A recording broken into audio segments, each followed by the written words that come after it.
Aşgabatda wekilçilikli maslahatyň geçirilmegi Türkmen jemgyýetiniň durmuşynda möhüm wakadyr we ýurdumyzda amala asyrylýan jemgyýetde gender deňligini gadynmaga gönükdirilen oňyn işleri halkara jemgyýetçilik tarapyndan ýokary baha berilýändiginiň subutnamadyr. Muň esasy maksady gender deňliginiň döwlet tarapyndan kadalaşdyrylmagyna çemeleşmeler boýunça tejribe alşmakdan ibaratdyr.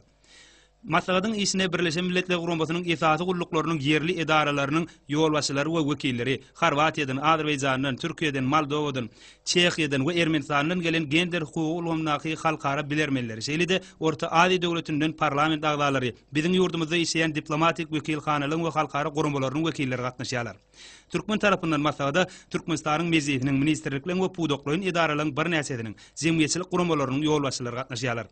Maslahatyň barşynda global we tewitleň wezipeler, gazanylan netijeler we öňde duran wezipeler, adam hukugyny berza etmekde halkara konwensiýalarynyň orny, milli kanunçylyga gender ýörelgelerini ornaşdyrmak we olary ýerine ýetirmegiň gurallary, erkekleň we aýallaryň deňligi baradaky ýörelgeni ilerletmek hakyndaky temalar boýunça çykyşlaryň bir näçesi dinlendi.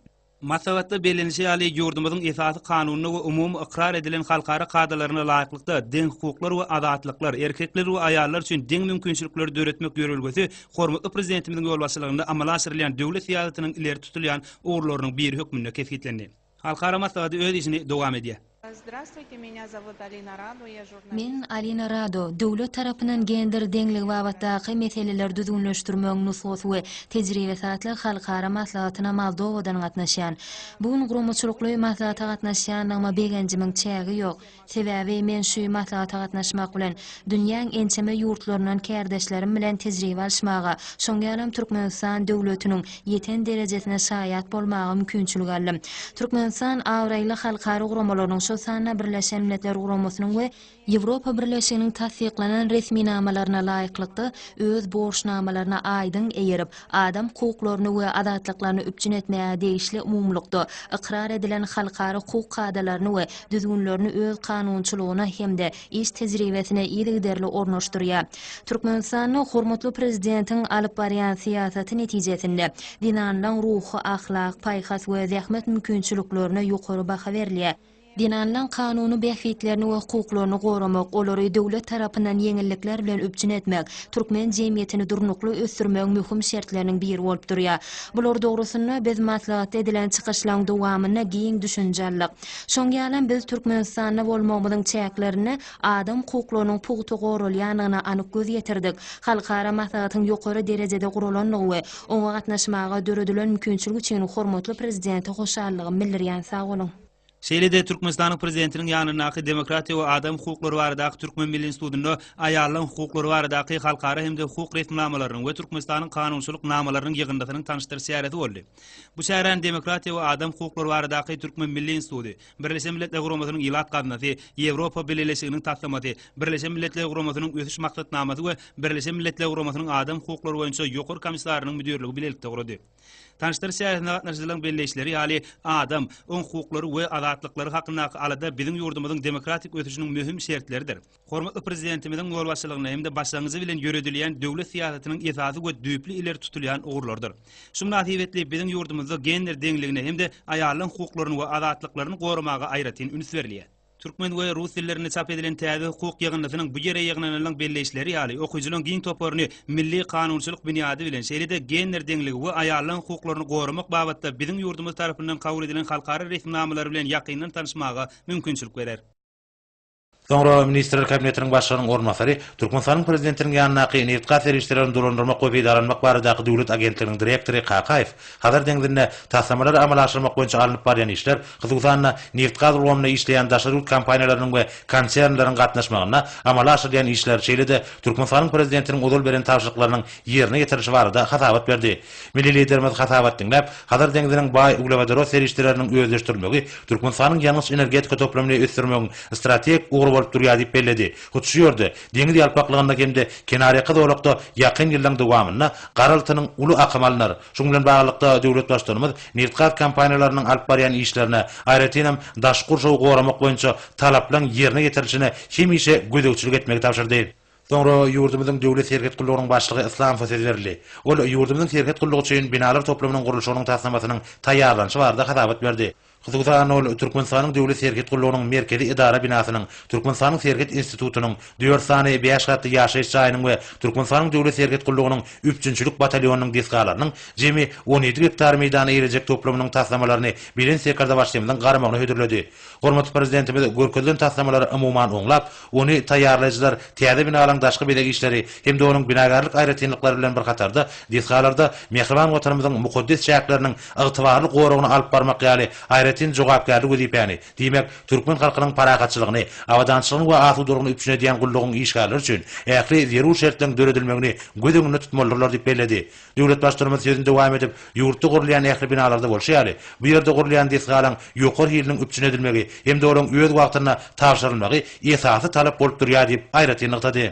Soňra ýurdumyzyň ýokary gazetiniň başlygy Halil söz berdi. Ol Türkmenistanyň prezidentiniň ýanynaky hukuk goraýjy idaralaryň işiniň meseleleri boýunça raýatlaryň ýüz tutmalaryna garamak baradaky döwlet toparynyň alyp barýan iş hakynda gadabat berdi.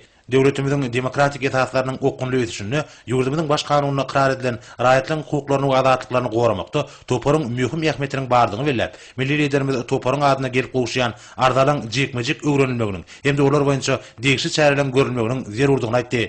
Soňra Türkmenistanyň neşelere garşy görüşmek baradaky döwlet gullugynyň başlygy Garaýew ýurdumyzda neşe terişleriniň ýaýratylmagynyň öňüni almak boýunça şeýlede Guýoklar 2012 çäresiniň çäklerini durmuşa geçirilýän wajyp işler hakynda hasabat berdi.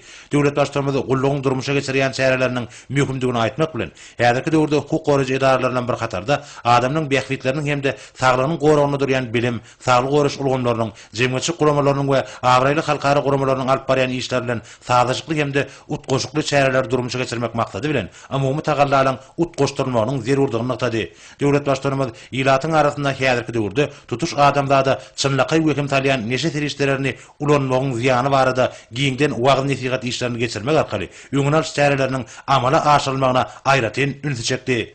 Hormatly prezidentimiz ýurdumyň ýararly işleriň bilen serkerda başlaýy Gurban Berdimuhamedow, Ministrler Kabinetiniň we Döwlet Toplulyk Geňeşiniň bilelikdäki mejlisiniň başynda vice-premierler Ýegeleýew we ýurdumyň ýakly günjeklerini alyp barýan gurulşyk işleriň diýipginiň düýüpli güýçlendirilmegi we hiliniň mudama berk gödäwçilikde saklanmalygy, Ýazmuratow, Gallarowyň bellenlen möhletinde tamamlanmalygy hem de taýýarlanan dänäniň zaýaty saklanmalygy, Türkmenistanyň Ministrler Kabinetiniň başlygynyň ornmasary, Türkmenistanyň prezidentiniň diýwanynyň we Ministrler Kabinetiniň iş turanjysy Muhammedow öz garamagyna düzümlerde işleň talabalaryk guranmalygy, Türkmenistanyň Ministrler Kabinetiniň başlygynyň ornmasary, Türkmenistanyň daşary işler ministri Meriýetow Aşgabat şäherine Ýewropada howpsuzlyk we hyzmatdaşlyk guramasy bilen bilelikde köpçülikden habar berişleri işleriniň nowatdaky 14-nji Merkezi Aziýa maslahatyny ýokary derejede guramaçykly geçirmek, Türkmenistanyň içeri işler ministri Mulikow ministrligiň buyurmasy esasyna gurulýan ýaşaýyş çaýlarynyň gurulşygyna berk gödäwçilik etmek barada anyk tapşyryklar berdi.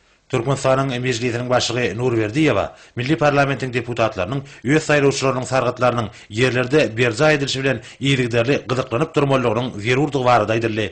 Mejlisde gatnaşyjylar hormatly prezidentimize Braziliýa Federativ Respublikasynyň Rio de Janeiro şäherine saparynyň üstünlikli bolmagyny arzu etdiler. Hormatly prezidentimiz Ministrler Kabinetiniň we Döwlet Toplulyk Geňeşiniň bilelikdäki mejlisiniň başynda döwlet turmuşynyň beýleki bir näçe meselelerini garady we olar boýunça degişli çözükler kabul edip mejlis tamamlady we oňa gatnaşyjylara berk jan saglyk, awadançylyk we edil watanymyzyň güllabetmeniň hatyrysyna alyp barýan işlerine täze üstünlikleri arzu etdi.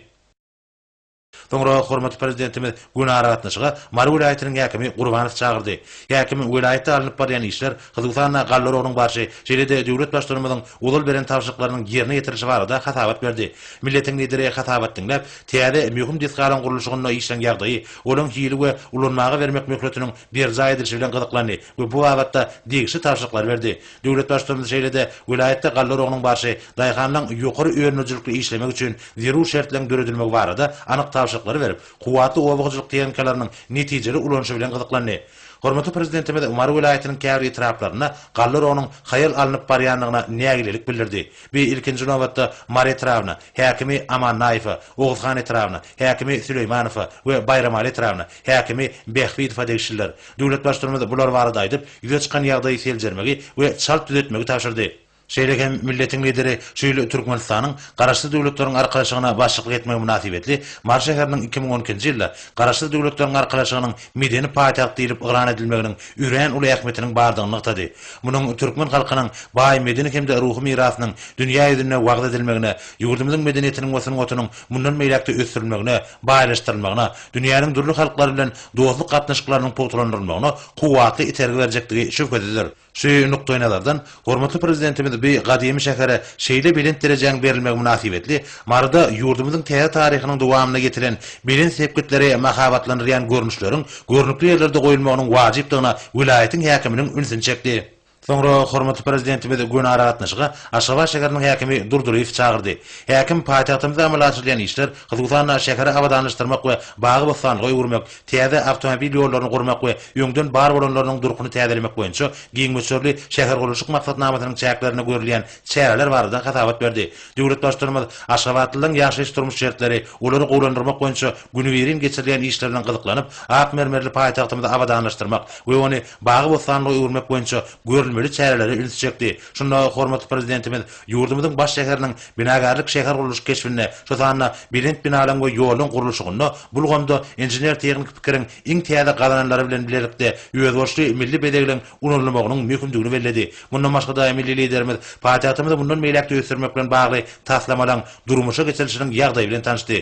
Şeýlekem döwlet başçylygymyz şu günler çağılan tomutky diýen jarşynyň dowam edýänini aýdyp, şäheriň häkimine bu wagtda nähili işlen geçirilýäni barada sowal berdi. Häkim Gökderede Aşgabatly körpeleň 5100 ogloýynyň diýen jalýanyny habar berdi. Hormatly prezidentimiz bu habary kanagatlan bilen kabul edip, tomutky diýen jarş mewzumyny çağılan wagtlaryny peýdaly we şadyan geçirmeklerini guramak üçin ähli zerur şertleň amala aşylmalygy barada häkime anyk görkezmeler berdi. Hormatly prezidentimiz Gönara atnaş arkaly nobatdaky video şekilli iş maslahatyny jemlemek bilen onu gowdulan meseleleň ählisiniň aýratynam gallar onuň depkinli we ýeri gurulşyk disgalarynyň işi bilen baglanşykly meseleleň üren mümkindigini we derwaýsygyna ýene bir gezek üns çekip, onuň üstünlikli çözülmeginiň ýurdumyzyň ösmegine sallamly goşant boljakdygyny atady.